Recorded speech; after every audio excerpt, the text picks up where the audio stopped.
Hello, today we'll be talking about radio and accessory audio quality training, specifically with regards to radio best practices that will help ensure intelligible communications. The radio best practice information that I'll be discussing today can play a key role in ensuring intelligible communications no matter if you have an analog system or a digital P25 system. This training will cover what the issues are. It will discuss radio and microphone best practices regarding the lapel microphone angle and hand position, the mouth distance to the microphone, and how to speak in a loud, clear voice. And then finally, we'll sample actual test recordings and video that were taken in the field by actual customers. So first, what are the issues? The first issue is the reduction of transmitted speech intelligibility when operating in a noisy environment. So the more noise there is in an environment, typically you would have a reduction of the speech intelligibility. Also, you can have a reduction of the radio intelligibility when you are receiving or listening in a noisy environment. So again, the louder the audio, the harder it may be to hear the receiving audio from a radio. Also, at times, the received audio can sound muffled and can be described as unintelligible. This may not necessarily be happening when you are transmitting in a high noise environment or when you are receiving audio in a high noise environment. So what are some of the radio and microphone best practices that you should follow? So using best practices along with optimization of the audio settings within the radio, you can have greatly improved communications through your radio system. But basically what this all comes down to, or one way to look at it, is about developing and maintaining good habits for radio communications. It's about developing muscle memory. So how can you train to improve the way that you use the radio products? Motorola Solutions has provided a 15-minute best practices video that basically goes through 3 different aspects of the International Association of Fire Chiefs Best Practices documentation. This is a great training tool that can be given to the radio users. It's 15 minutes long and it provides the necessary information to make sure that the users understand what proper best practices are. So let's talk about the lapel microphone angle and the hand position. The first recommendation is to make sure that the user's hand does not cover the speaker or microphone port area of the remote speaker microphone or of the radio when possible. The APX lapel microphone port is actually the entire speaker grill area. The reason why the microphone port is the entire speaker grill area is to help diffuse the wind noise across the microphone port, and this in turn increases the wind noise performance of the lapel microphone. So what does this all mean? Looking at a previous version of a remote speaker microphone or lapel microphone, you can see that the microphone port is on the top portion of the face of the microphone. Newer APX Impress lapel microphones, the microphone port area is the actual speaker grill area on the face of the microphone. The little slot that you see just below the M and the O of Motorola is actually not the microphone port. Why is this important? This is important because when you actually grip the microphone with your hand, typically you can cover the entire face of the microphone port if you're not careful or if you're not aware that that is the microphone port.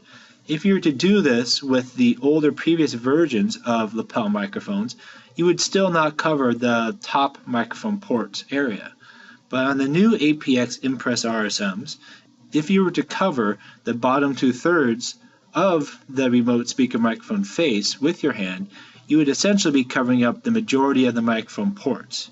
So keeping the same muscle memory from previous remote speaker microphone versions and using that muscle memory with the new APX remote speaker microphones, you can cause muffled audio because of the fact that you may be covering the majority of the microphone port itself.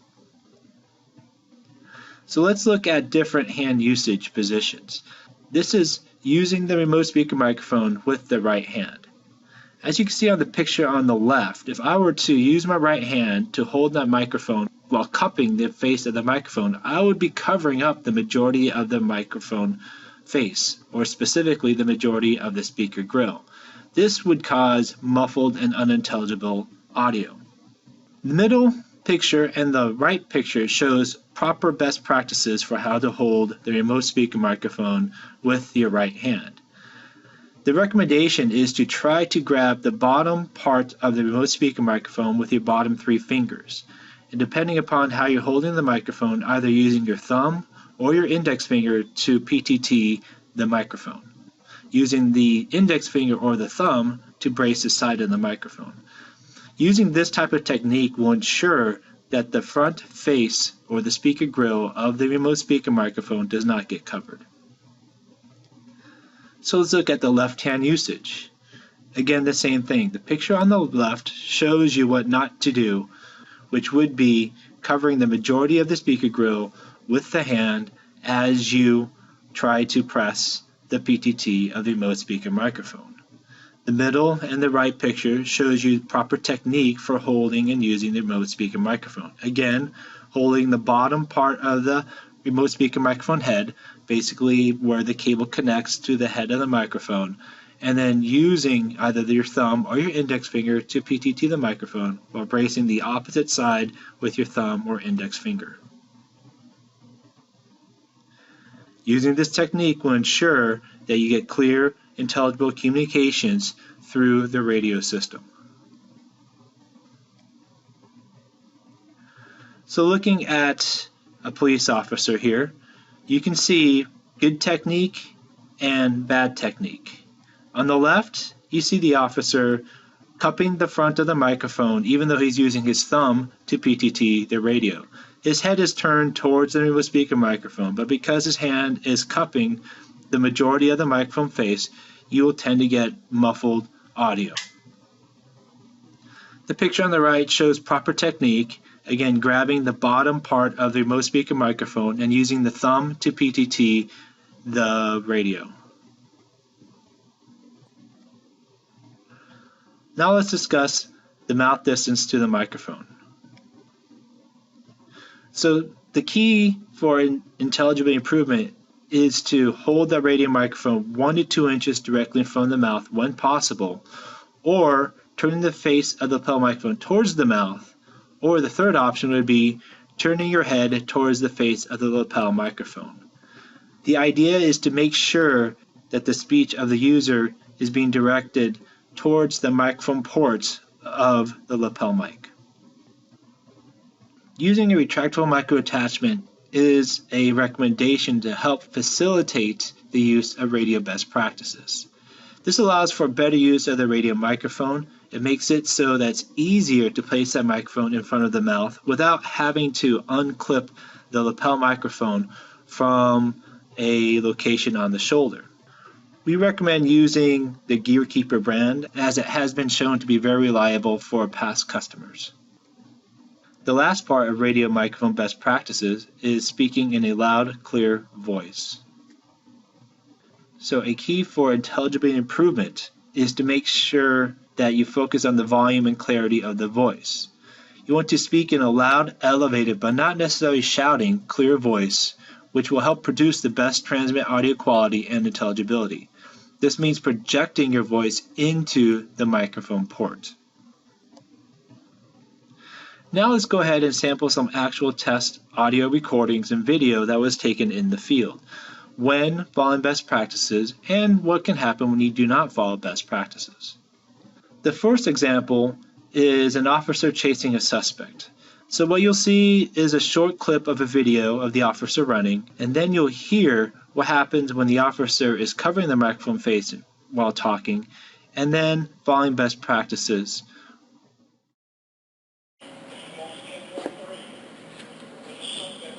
And people that don't know we're doing this, they're watching him outside. So now, what would the audio sound like if the officer is holding his hand across the face of that microphone? Academy 1100, 11040, 30 on foot. I got a white male suspect, red shirt, blue shorts, unknown weapon at this time. So that audio sounds muffled, it's lower, in level, and it can be somewhat unintelligible.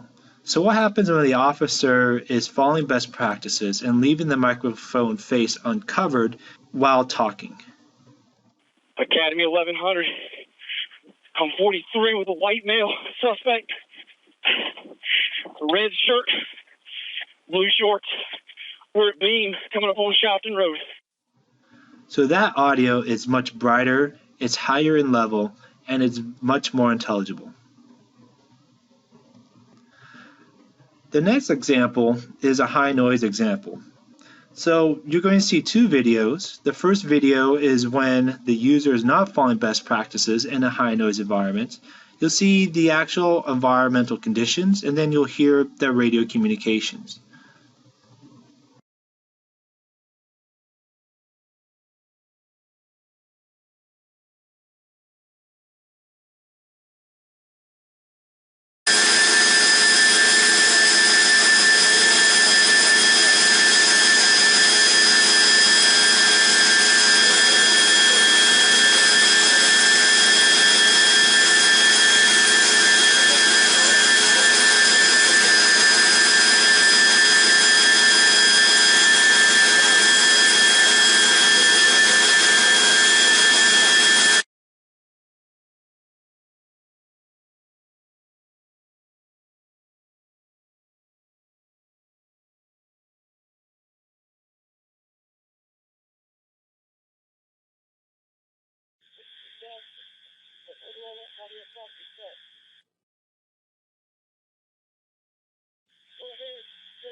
So although the user was talking in a loud, clear voice, he was not talking into the microphone face,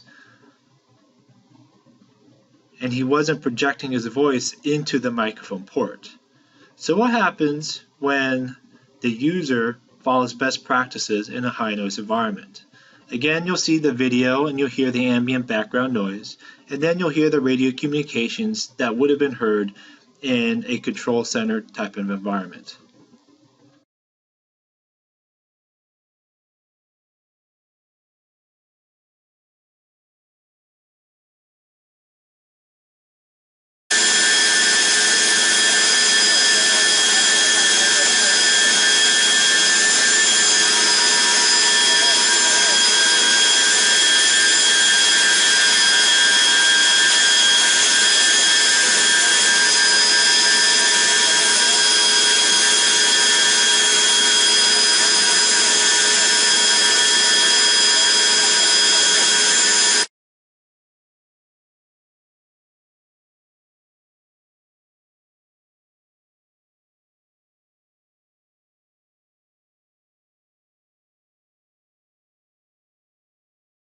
This is only a test.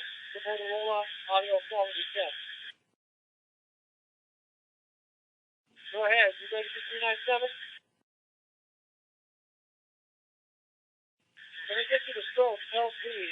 397 up on the hill. Right now it's 60%. I'll put it in manual, close it, and open it back up. So even in a very high noise extreme environment, the radio intelligibility can still be good as long as you follow radio best practices. Holding the microphone 1 to 2 inches in front of the mouth and speaking in a loud, clear voice, projecting your voice into the microphone port. You can also see that the user was using a retractable microphone attachment, which helped him to facilitate radio best practices. So let's summarize these radio best practices that we just discussed. So we know radio communications can be very difficult in high noise backgrounds and in stressful situations. The optimization of the radio settings and software can help to improve radio intelligibility in these situations, but radio best practices will dramatically increase the audio quality and intelligibility of your radio communications. It's also one of the easiest solutions to implement with the most positive impact to all your radio communications.